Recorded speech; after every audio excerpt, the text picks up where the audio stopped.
Vidéo sur la légitimité d'existence. Êtes-vous légitime d'exister? Une question qu'on se pose pas beaucoup. On prend un petit peu les choses peut-être pour acquis ici. Et je voulais mettre en lumière une façon de fonctionner sur Terre qui est un peu particulière, et puis aussi d'un point de vue non physique.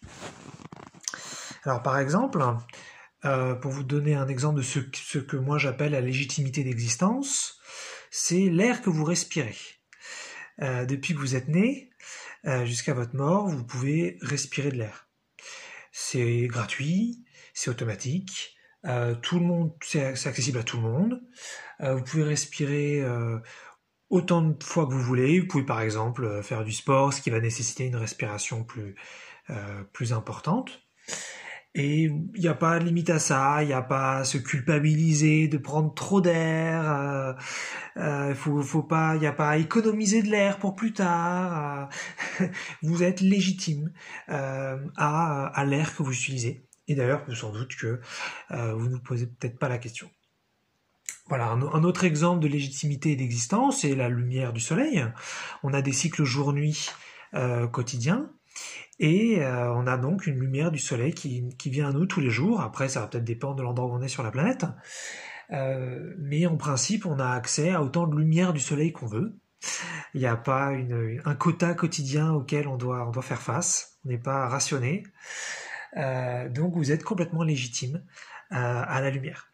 Maintenant, on va prendre d'autres choses, d'autres exemples qui sont tout aussi essentiels à notre quotidien et qui pour autant font pas forcément preuve de ce que j'appelle légitimité d'existence. Par exemple, si on prend la nourriture, sur Terre, en tant qu'humain, a priori, manger, c'est un besoin essentiel, à part si vous faites partie d'une toute petite minorité de gens qui sont capables de vivre sans manger, voire sans boire, qui se nourrissent d'énergie cosmique qu'on appelle le prana. Je vous laisse faire vos recherches là-dessus si ça vous intéresse, mais dans tous les cas, pour l'extrême majorité d'entre nous, dont je fais partie, on a besoin de manger, voilà. Donc, est-ce que dès la naissance, vous avez accès, naturellement, sans effort, à toute la nourriture nécessaire pour vivre? Devez-vous mériter cette nourriture? Voilà, c'est ça, en fin de compte, la question. Parce que si on est légitime à quelque chose, il n'y a pas besoin de le mériter. Voilà, donc là, on arrive sur une sorte d'un petit peu de choses étonnantes sur Terre, où une chose qui est absolument essentielle à notre quotidien, nous avons besoin de le mériter. En l'occurrence, dans nos sociétés, il faut payer pour ça. Voilà. Un autre exemple, êtes-vous légitime aux soins? Alors, en France, nous, on a un système de soins qui est pas pareil que dans beaucoup d'autres pays. Nous, on a un accès gratuit aux soins de base, donc ça, c'est déjà super. Quand je dis soins de base, c'est pas du tout péjoratif. En France, on peut avoir des soins basiques qui sont du très très très corrects. En revanche, si vous avez besoin de soins plus poussés, plus approfondis, en général, pour ça, il va falloir le mériter, avoir une certaine situation sociale, une certaine situation financière qui va vous permettre d'y accéder. Mais c'est pas quelque chose auquel vous pouvez y accéder juste parce que vous êtes un être humain sur Terre. C'est pas suffisant. Voilà, il va falloir mériter ça. Donc voilà, déjà on a vu des petits exemples sur des choses où en tant qu'humain on est légitime pour toute la vie sans souci, et d'autres choses où peut-être il va falloir mériter. Un autre exemple, le logement. Avez-vous dès la naissance avez-vous une légitimité à un logement? Je peux commencer à sourire parce que évidemment il y a des gens sur qui ça tombe. Je sais pas quelle proportion de la planète est suffisamment aisée pour que dès la naissance, avec les familles qu'ils ont, ils ont déjà accès à un logement peut-être pour toujours, et c'est super. Moi je dis tant mieux pour eux, c'est génial. Mais en revanche, pour la majorité d'entre nous, le logement, alors que c'est quelque chose d'absolument essentiel, bien il va falloir le mériter. Bon. Donc déjà, on voit que sur des sujets que j'ai pris comme ça, comme voilà les soins par exemple, la nourriture, le logement, qui sont quand même des choses essentielles du quotidien. On a construit des sociétés qui ne représentent pas une légitimité directe à ces choses-là. Voilà, c'est le choix qu'on a fait en tant que à la fois gouvernement, politique et puis peuple. Et puis peut-être qu'on s'en offusque pas. Peut-être que pour nous, ça nous semble normal de mériter ça. Maintenant, si on prend plus d'un point de vue émotionnel ou d'un point de vue non physique, êtes-vous légitime au bonheur?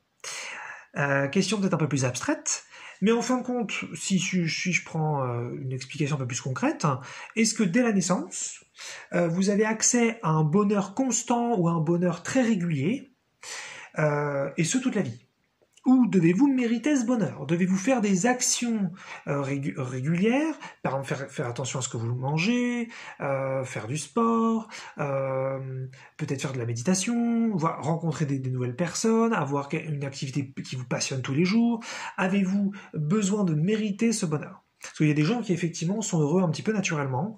Le matin ils se réveillent, ils sont bien, ou alors c'est pas forcément tous les matins, mais c'est quand même assez souvent, et ils ont un accès au bonheur direct. Voilà.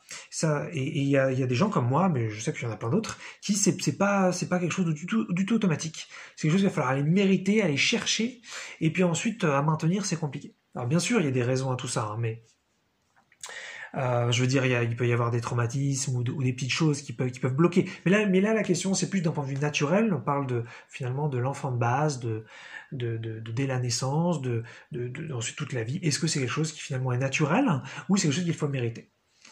Et puis, un autre exemple de non physique, êtes-vous légitime à la communion avec le divin?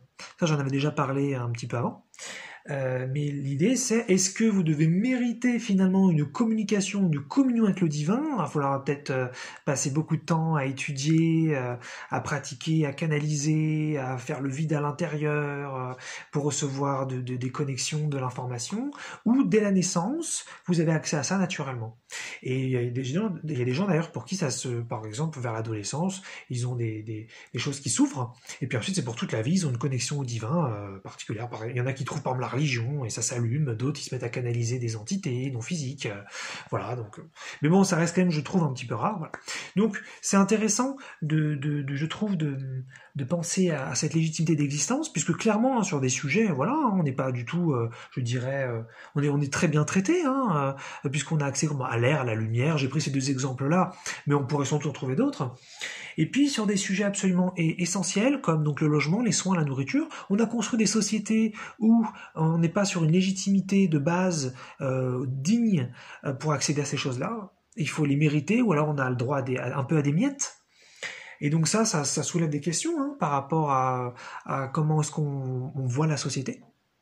Et puis d'un point de vue non physique, la gouvernance non physique, comme je l'appelle, même si je ne pourrais pas dire quel est ce gouvernement exactement, cette politique spirituelle de la Terre, voilà, pareil, il y a des choses sans doute qui sont très bien, mais il y a quand même des choses qui sont essentielles, comme par exemple le bonheur, comme par exemple la communion, l'information spirituelle, l'accès à l'information, auquel on n'a pas forcément accès tous. Voilà. Et donc voilà, je trouve ça intéressant. C'est intéressant de se positionner en tant qu'humain sur Terre par rapport à cette légitimité. Peut-être qu'il y en a d'ailleurs qui se sentent très très légitimes voilà, et ça leur va très bien de mériter, de faire plein d'actions, voilà.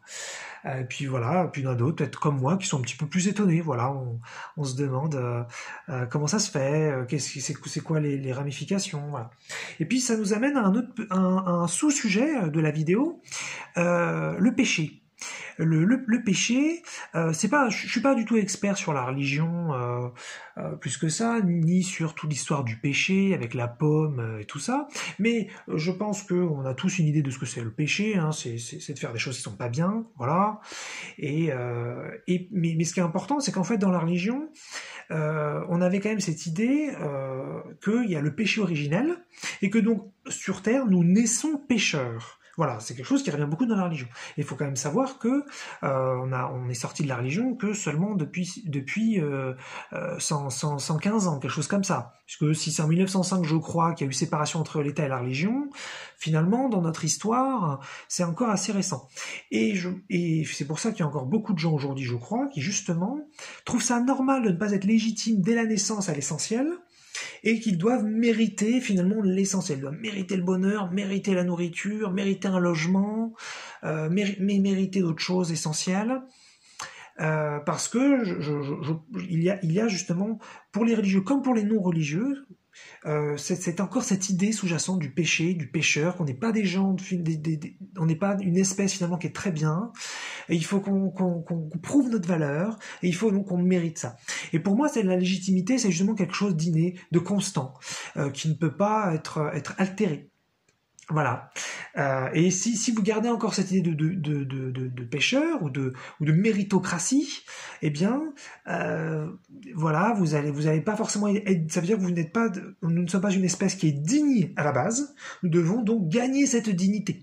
Bon, pourquoi pas, hein, on peut tout à fait se créer en tant qu'espèce, se créer en tant que civilisation depuis le fait d'être pêcheur. Moi, j'ai rencontré, par exemple, j'ai fait pas mal de rencontres spirituelles, et j'ai rencontré donc des personnes qui étaient à la fois ouvertes à la spiritualité non religieuse et à la fois qui étaient dans la religion. Et je me souviens d'avoir rencontré donc des personnes qui me disaient, ah si, moi je suis pêcheur, c'est certain. Et donc il y a des personnes qui vraiment s'accrochent à cette idée qui peut être légitime, hein, c'est une idée voilà, pourquoi, c'est une idée comme une autre, de cette idée qu'on n'est pas quelqu'un de bien à la base, il va falloir mériter toute sa vie, et qu'il va falloir faire le bien toute sa vie pour avoir le droit de dire qu'on est quelqu'un de bien. Voilà. Bon. C'est quelque chose de particulier qui revient donc quand même dans notre société, hein, puisqu'on nous demande de mériter sur beaucoup de choses. Voilà, donc je voulais partager quelques idées comme ça sur la légitimité d'existence, des questions un peu profondes, mais qui permettent de nous définir par rapport donc au divin, mais par rapport à la société, par rapport à nous-mêmes, et ce donc dans notre quotidien.